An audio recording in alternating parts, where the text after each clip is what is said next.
And that sound marks the start of the 59th Missal for the masses. Welcome to the Chaps and Assistants Motor Pod, where we fix the fight for freedom wherever there's trouble or broken parts. I am your host, Gary, and this is the podcast where I highlight a G.I. Joe toy, vehicle, playset, or trailer from A Real American Hero toy line from 1982 to the present day, concentrating mostly on the 3 3/4 and 4-inch toy lines. Really focused more on the 3 3/4 side, but that does bleed over into the 4-inch side if you haven't listened before. On this Missal, we will be talking about a vehicle with missiles. It has recently snowed in Connecticut for the first time in the 2023-2024 winter season.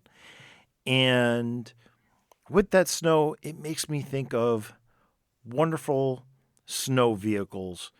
And something that is quite recreational is the snowmobile.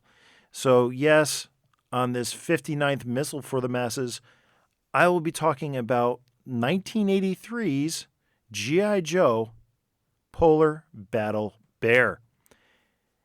And to start, a little bit of the background of the Polar Battle Bear. It was designed by Wayne Luther in 1983. And thanks to 3 3/4 Joe, now known as Creating G.I. Joe by Dan Klingensmith, Volume 2 has a little bit of the background of the Polar Bear and how the original concept comes from Bill Culbertson, an industrial designer. He was going after something resembling a bobsled from the 1960s.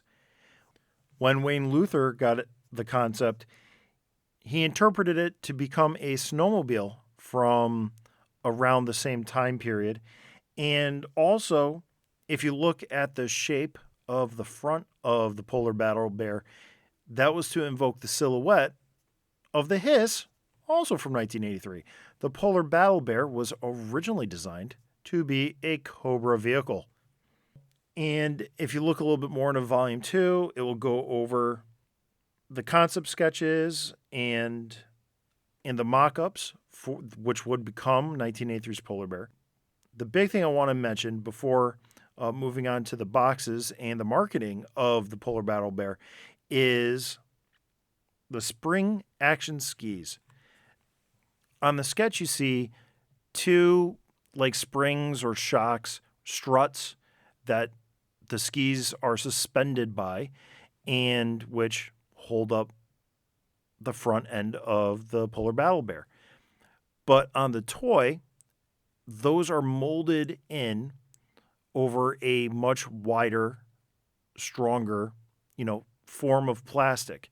So this is one of those few times that I can think of that G.I. Joe kind of cheated the design of the toy while, especially in the early years, trying to make it practical for play, rugged play, which is commonly on boxes, and substituted that with a mold to disguise the fact that to make this durable, but also still appealing and also to invoke imagination.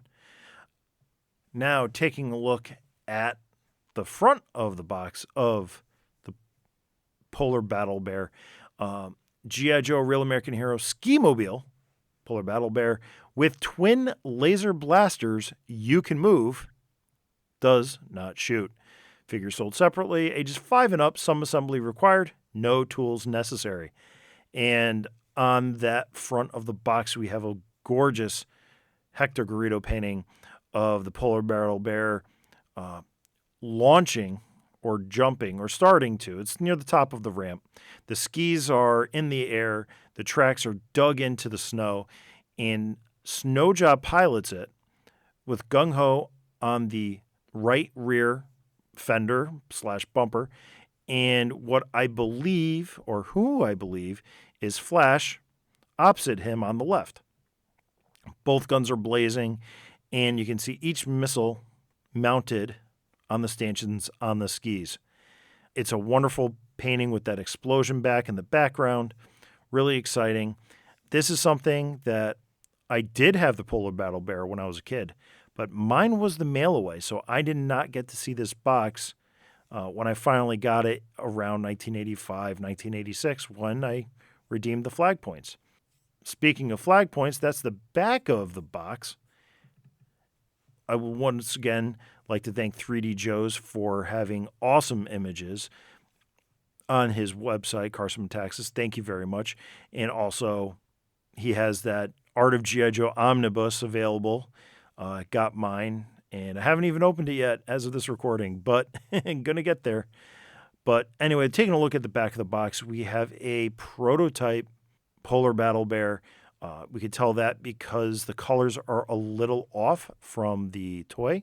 You have a black steering wheel or handlebars, and we have black Missals. But everything else looks pretty close. We have a white strut that moves the laser blasters, and get in on a little bit on the backside. So, Ski-Mobile Polar Battle Bear with twin laser blasters, you move side to side. Modern Army action weapon, the G.I. Joe Mobile Strike Force Ski-Mobile, based on the U.S. Army's top secret weapon systems. It's part of the new Modern Army G.I. Joe collection of vehicles, weapons, and figures. Collect them all. Use it to help G.I. Joe protect democracy from the evil enemy army of Cobra Command. Like to say that the top secret weapon systems, if Hasbro was able to get them, I would say the U.S. Army is not doing a good job keeping things classified top secret. Or maybe somebody from Hasbro is working for Cobra Command. But moving on to the captions around, of course, we got sturdy construction for rugged play. And it is showing that on the back, actual size when assembled, snap together assembly. We have movable skis with 2 removable Rampage rockets.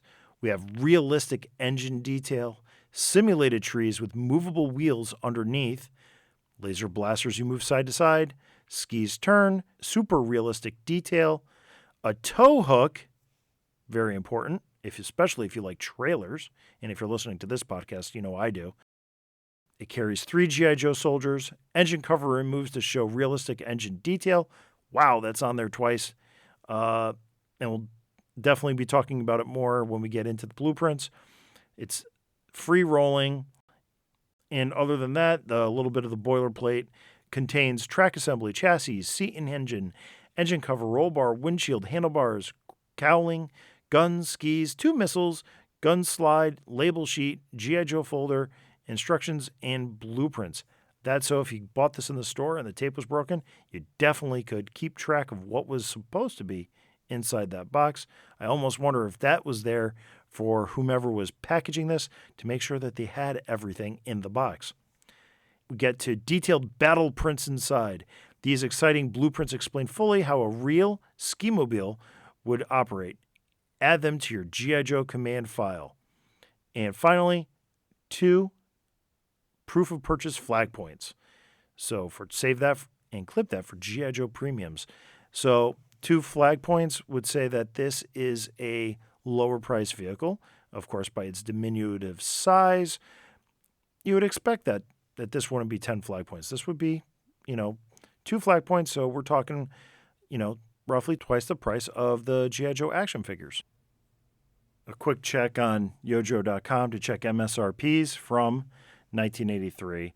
The action figures were indeed $2.25 MSRP, and the Polar Battle Bear had an MSRP of $3.19.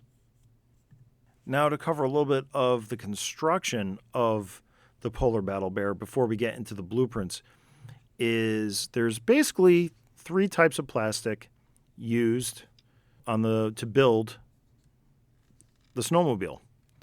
And you got black plastic, which is used for the simulated treads, and it's also used for the cockpit/engine piece that goes in between the body, and also for the cowling.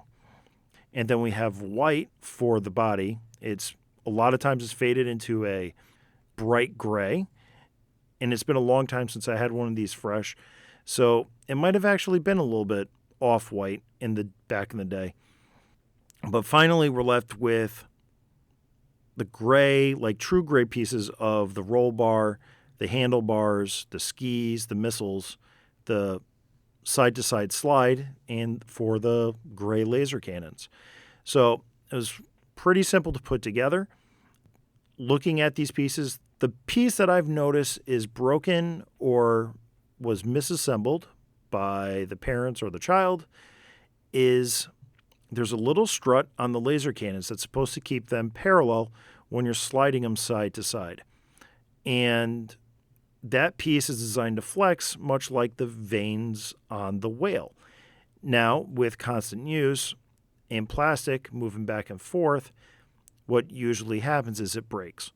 Now, the other flip side to that, several times I have come across this, and that piece was missing. So it might not have been apparent to the builder that that was supposed to stay in place. My number one snowmobile, I have a couple of these, it's broken. But for me, it doesn't affect the play with the lasers. They don't actually get too out of parallel when I use it. Now, the engine cover goes missing often. The handlebars go missing often. And the Missals, of course.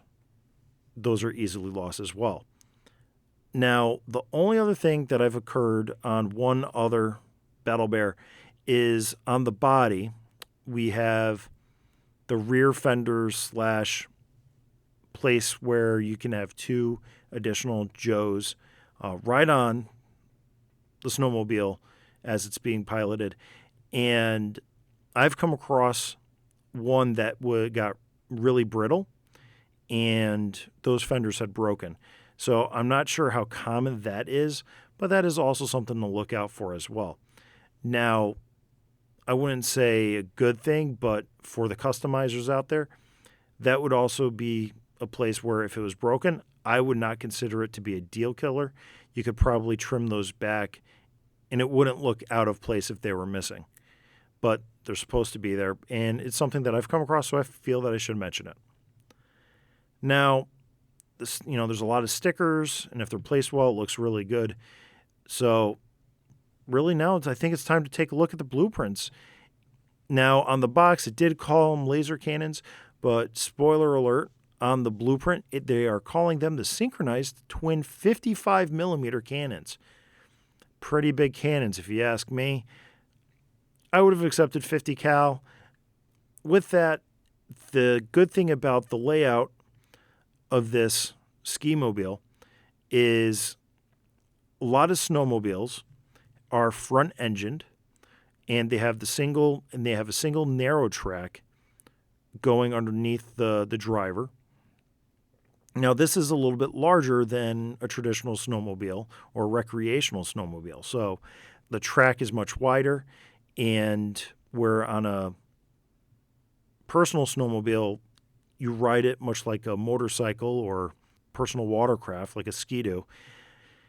This one, obviously, the driver sits down inside the cockpit, and because of that, you have this long fairing, and with the guns underneath that, to me, that says, hey, there's a lot of ammo storage, and it's really useful, and it doesn't really stretch the imagination for how would this work in the real world. It looks real.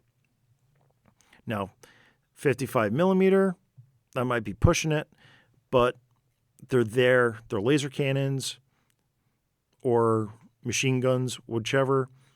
You do you when you play with this. We get to number 2. It's the torsion bar front suspension. Okay, I wouldn't call it a torsion bar. I would call it more of a strut suspension.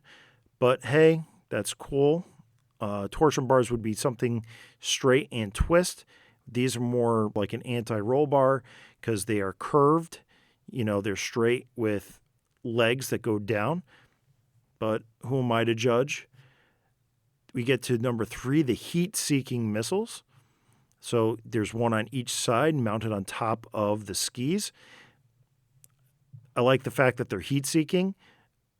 And, that'd be great for hunting down Hiss tanks. Interesting to note that they're not wire guided or laser guided or even radar missiles. So they're just heat seeking, fire and forget. These would be missiles that when I played with them, they wouldn't be anti-personnel. We have a number 4, the fiberglass upper shroud. That is essentially just the top portion of the body that the legs of Snow Job go inside. And we get to the body contoured lounge style seat. So if Quick Kick was driving this, he could be singing in his lounge seat. And then you get your 6, your rear deck hand grips. That's the roll bar. The roll bar has 2 hand grips that extend down for whoever's riding alongside. And we get to number 7, the engine cover tail light housing. So it's just a simple cover that mounts on. And as for a taillight housing, it has a single sticker which goes across the center of the back of the panel. It's simple. Don't know why it needs a taillight for a snowmobile. It's not like you're going to be driving this on the road. And then we get to number 8, the roll bar. So I'm not sure why they separated it as such, but there it is. And then we get number 9, the independently suspended floating bogey system. So that's essentially describing the way the tracks are underneath the ski mobile. So it is much more similar to tank treads or a tank system than it is of a snowmobile. So that could be accounting for in the width of the track rather than a narrow, like personal. So that is something interesting. That also, by having a more complicated system like that, maybe this is a slower moving ski mobile rather than something fast, which would be what eventually would become in The Rise of Cobra, the rock slide. Now, number 10 is the tow hook.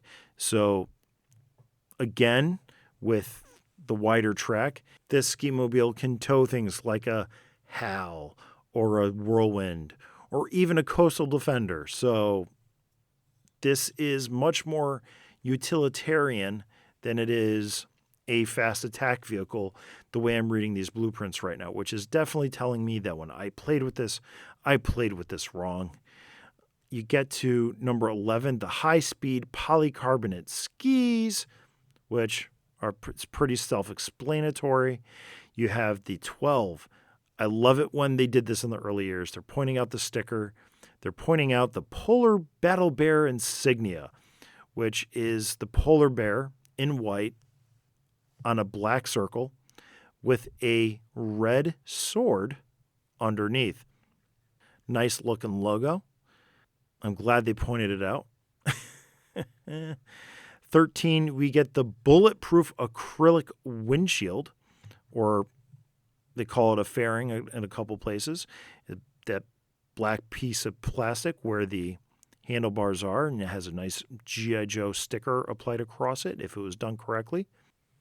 Now, I wouldn't call it a windshield per se.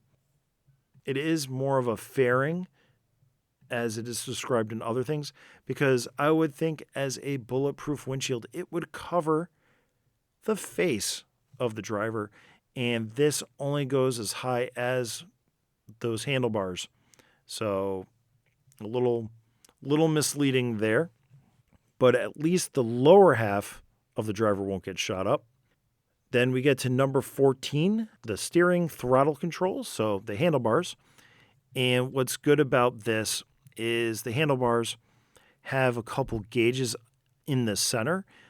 Today would be something more reminiscent of an F1 steering wheel, Formula One. You could also say this is something where the handles, the drop-down handles that the action figure grips, move. Theoretically, play with your imagination here for a moment, folks. So that gauging in the center of the handlebars stays put. But You don't need to turn the handlebars. You would be twisting your wrists to turn left or right, or, twisting the throttle. So everything's there, but then that center portion is staying put. This is actually not too far-fetched because Ford experimented with a system like this in the late 50s, early 60s. So that brings to number 15, the analog instrument cluster, which is represented by a sticker in the middle of those handlebars, doing a nice job with like two little gauges and buttons and such. Good sticker, black and white, gets the job done right. And then we got stickers on either side of the handlebars, and those are number 16, the primary firing controls. So that'll be your 55 millimeter cannon guns or your missile launchers. So that's what you got there. And then number 17, it is the fire extinguishing system. So that's important to have on this. So when it's in attack, it gets hit, you can extinguish the fires. And that is a nice molded detail that would be to the right of the driver's hip as he's sitting down. It's pretty small, but that's all it needs to be. There's not much there to put out and fire. You got fiberglass on the sides and then a bulletproof fairing windshield on the front. And then to the left of the driver's hip as he's sitting down is molded in is an emergency cutout switch. And again, it's this little detail that doesn't need to be there, but the details are there on a G.I. Joe toy, which sets it apart from other toys, because there's no reason in that 1/8 inch of cutout area for them to add in a little detail. But then, that's the care that the sculptors did. They put into this toy. It's pretty cool. It isn't noticed at first glance. These last two details, you don't see them. It's hard to, show them. And if this was a video podcast, I'd probably be taking a picture there. They're part of the same black plastic as the seat and the engine. The engine is number 19. It is a 160 horsepower rear-mounted V6 engine. And as engines go in the G.I. Joe world, this one looks pretty realistic. It looks pretty good. It definitely looks like a traditional automotive-based V6. You have an air cleaner on top. You got valve covers on either side. The intake manifold in the center. You have intake runners, 6 of them, going to each cylinder head. And it looks like you even have a little thermostat in the front of the engine, which is in the back, towards the bumper. And you have a distributor in the back of the engine, which would be towards the driver's back. So it's a pretty realized little V6. I mean, it's just missing, pulleys and drives and, exhaust manifolds. But it's a lot more detail. Again, looks really good, and it's simple, but it conveys the use of this ski mobile. Now, the only thing I would like to say is it doesn't mention gas or diesel. I would assume, based on, the Army regulations, the late 70s, early 80s, they were moving away from gasoline.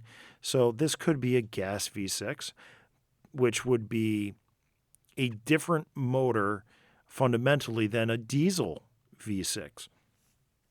Now, diesel engines, generally, they're slower revving, a lot more torque, and, it uses a common fuel.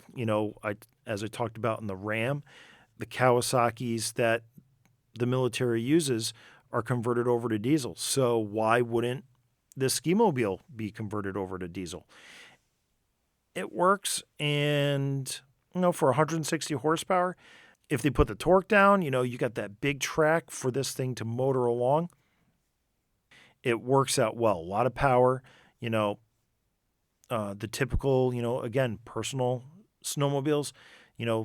I know a lot of them are, single cylinder. They're small motorcycle engines. For many years, they were just a 750 or 500 cc 2-stroke engine. This thing has a bigger motor than what would have been, it's essentially a car, truck motor inside this ski mobile. Number 20 is the rear battle deck, capacity 2. So that's represented by, again, those rear fenders with 2 foot pegs, one on each side for your 2 additional figures besides the driver. And then number 21 goes all the way back to the front of the Polar Battle Bear. We have a decal of black lines, slitted to much like a military headlamp, the quartz halogen headlamp. So that's good. It's muted for night operations. And then finally, we have a little strut in between the torsion bar front suspension, the front stabilizer bar. And what that would do is just make sure that each ski, supports the other ski so it doesn't roll over in high speed maneuvering. So here we are, 22 points for this little vehicle on the blueprints. And overall, it is chock full of detail. It really is, for the most part, it's a sturdy toy. And it then comes to go with, how this was used. It got lots of use in the cartoon. It got even featured in issue number 11 of G.I. Joe.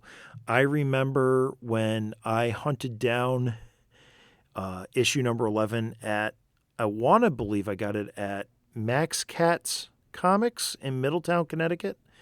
I remember Cat was in the name. I want to say it was Max Cat's.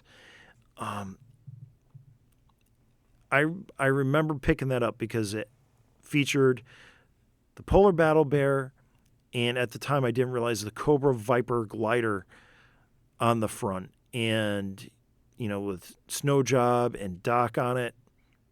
It is an image very reminiscent of what was on the box.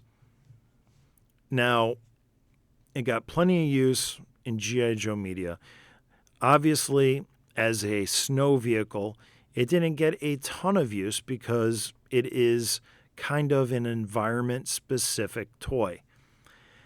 Now, how would you play with it? Well, obviously, if there's snow outside, you get to use this. If there's no snow, it generally just hangs out in the motor pool until those wintry days. With the Snowcat, that's a half track. That can go out in anything. But this, with the skis, you really only have the snow to play with on this. Now, that's not to say if this had enough speed and the right track on it, this could probably at high speed skim across water for some time. So if it was going from an embankment to another snow embankment, got enough speed, it probably could skip along the waves. Not uncommon for vehicles to do that. There's videos on YouTube of all sorts of people doing that with motorcycles, Jeeps, and snowmobiles. It's just, using the surface tension of the water and moving fast enough to not sink. So, but otherwise, it really is a snow vehicle. And unfortunately, that limits the playtime with this. As a kid, how did I play with it? I found ways to use it. I didn't have a lot of snow adventures, so it didn't get use in every adventure, but it did manage to get used because it was one of my toys. And of course, when you're having a long, drawn-out battle, when the Brawler gets knocked out and the Havoc gets knocked out and the Joes only have the Polar Battle Bear to launch an offensive or counter-offensive with, it comes out of the motor pool and it gets manned by a couple Joes just to, fire and be defensive. And again, too, if you have the G.I. Joe headquarters from 1983, this actually has a spot on the left-hand side as you're looking at the headquarters, or right-hand side if you're behind the headquarters. The characters right as they're firing out upon like an invading force. The elevated section of the G.I. Joe headquarters actually has indents for the Polar Battle Bear to be on. If you raise it up, it raises the Polar Battle Bear so its guns are even with the little slot in front of that section of the motor pool. So this does have use even if it isn't snowing.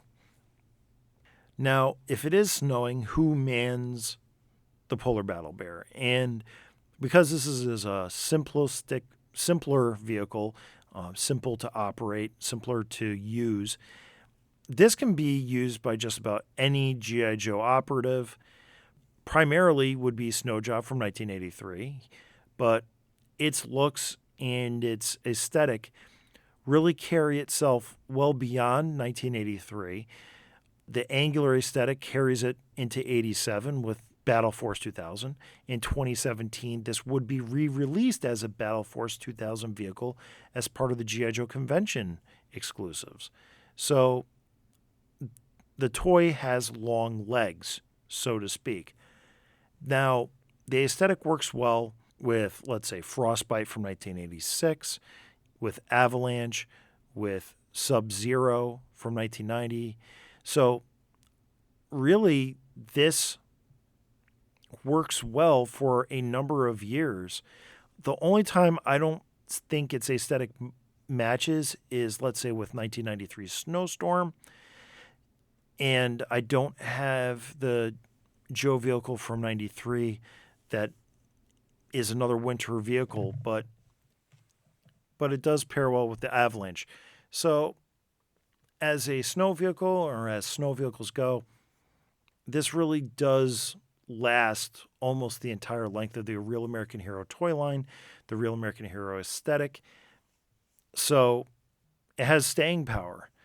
Now, for collecting wise, the only thing that hurts it is the environment. So if you're not excited about Snow Joes, you're not going to want to have this, or you might not need it in your collection. But it's a small vehicle, so if you don't have a lot of room, but you're collecting the figures and you want little pieces to accentuate your figure display, this fits right into most display areas. So the size of this thing helps its collectability. So now that I've covered all of that, how would I rate this? I love this thing. I have a couple in my collection, and I really don't see too many Joe fans not having this in their collection. It really is, to me, near perfect. It is a lot of value for when you find one of these, other than the couple broken pieces. How many 55 millimeter cannons does this rate? Out of 5, 0 being it's not worth anything, 5 being it's perfect, I have to give this a solid 4.5 55 millimeter cannons out of 5. The only detriment to this is it is a mostly environment specific vehicle. And, like I said, it looks good with just about any Joe in a wintry setting. Snow Job, Iceberg, Alpine, Bazooka, Quick Kick, really just every Joe looks good with the Polar Battle Bear. Well, if you've made it this far, thank you for listening. I have been your host, Gary, here on the 59th Missal for the Masses of the Chaplain Sisters Motor Pod.